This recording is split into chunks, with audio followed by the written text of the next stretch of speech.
Friends, ಇದು manifestation series vlog. ನಿಮಗೆ manifestation ಅಂದ್ರೆ ಏನು ಅಂತ ಗೊತ್ತಾಗಬೇಕಂದ್ರೆ ನಾನು ಪ್ರೀವಿಯಸ್ ಶಾರ್ಟ್ಸ್ ಹೋಗಿ ಚೆಕ್ ಮಾಡಿ ಲಿಂಕಲ್ಲಿ ಹಾಕ್ತೀನಿ. ನೆಕ್ಸ್ಟ್ ಬಂದು ಮ್ಯಾನಿಫೆಸ್ಟೇಷನ್ ನ ಹೇಗೆ ಮಾಡೋದು ಅಂತ.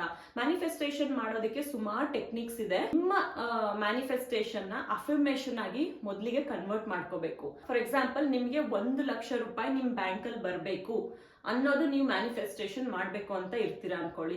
ಇದ್ರದ್ದು ಅಫರ್ಮೇಷನ್ ನ ನೀವು ಪ್ರೆಸೆಂಟ್ ಟೆನ್ಸ್ ಅಲ್ಲಿ ಮಾಡ್ಕೋಬೇಕು. ಅಂದ್ರೆ I have 1,00,000 rupees in my bank account. ಇದು ಪ್ರೆಸೆಂಟ್ ಟೆನ್ಸ್. ಸೊ ನಿಮ್ಮ ಯೋಚನೆಗಳು ಹೇಗಿರ್ಬೇಕು ಅಂದ್ರೆ, ನಿಮಗೆ ಆಲ್ರೆಡಿ 1,00,000 ಸಿಕ್ಕಿದೆ.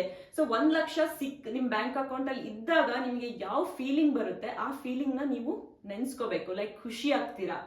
ಸೊ ಈ ರೀತಿ ಮಾಡೋದ್ರಿಂದ ಸೊ ನೀವು ಯೂನಿವರ್ಸ್ಗೆ ಸಿಗ್ನಲ್ ಕೊಡ್ತಾ ಇದ್ದೀರಾ ನಿಮ್ಮ ಹತ್ರ ಆಲ್ರೆಡಿ 1,00,000 ಇದೆ ಅಂತ. So universe will think that 1,00,000 belong to you.